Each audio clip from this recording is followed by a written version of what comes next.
It's been just over 2 weeks since Donald Trump took the oath of office and was sworn in as the 45th president of the United States. Since moving into the White House, President Trump embraced his authority to issue executive orders.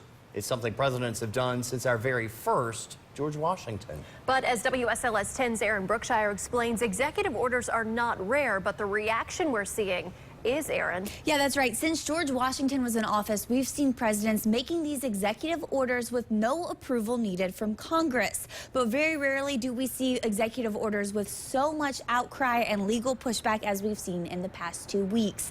Now, although the number of executive orders may seem high, such a flurry is not unusual in the opening weeks of an administration.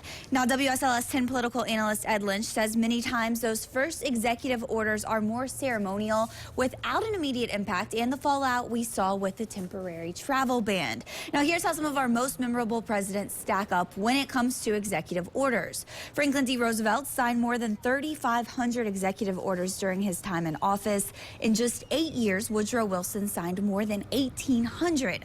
Now, for a more recent comparison, George W. Bush signed 291. President Obama signed 276 executive orders into law. And so far, Donald Trump has signed 8 executive orders and a handful of memos and proclamations. But Lynch says there's a big difference in what we've seen so far from President Trump and the orders we saw from President Obama.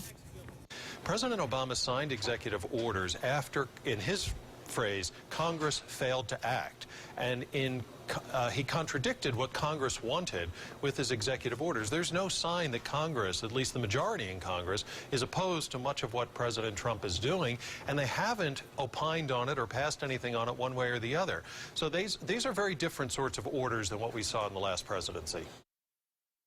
Orders include Abraham Lincoln's 1862 Emancipation Proclamation, which declared slaves free in rebel states during the Civil War.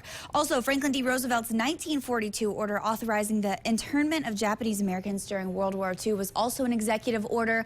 Now, Lynch says the best comparison he can make to President Donald Trump's first few days in office is Franklin Roosevelt, who also had a big flurry of political actions, executive orders during his first 100 days in office as well.